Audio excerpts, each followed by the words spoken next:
Hey everyone, how's it going? We have a black Z06 in the shop today, a C8 Z06, and we're going to be installing PPF on the hood, front bumper, fenders, rocker panels, and the roof surround. And we're going to be using Autobahn Incognito PPF with a lifetime warranty.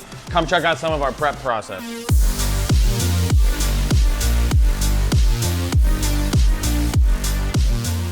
What we're doing here is putting a multi-purpose cleaner in all the crevices, and we're trying to loosen up the dirt. This is a used, well, it's only got about 1,300 miles on it, but it still isn't brand new off the lot. So even brand new off the lot, these cars accumulate a bunch of debris inside the inside all these crevices.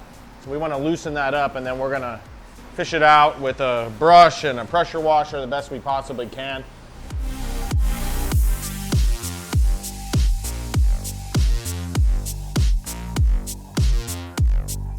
Okay, so you saw me using the detail brush in the crevices. I haven't rinsed the car yet, and that's to dislodge the dirt after we put the multi-purpose cleaner in. I already removed the front badge. The badges are placed in consistently from the factory, so I removed the badge. We'll be replacing the badge after the PPF install.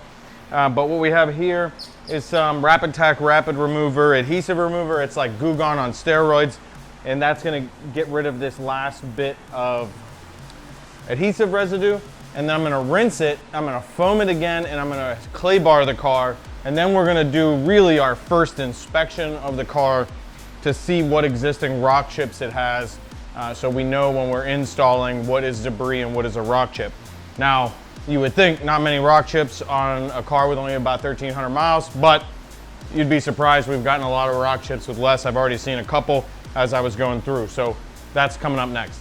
What we're using here is a synthetic clay towel.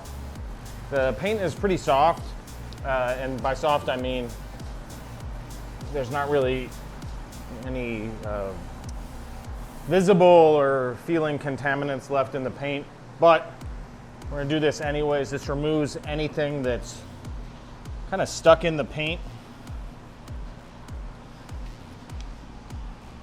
any road debris or something that's embedded itself into the paint but hasn't actually chipped it.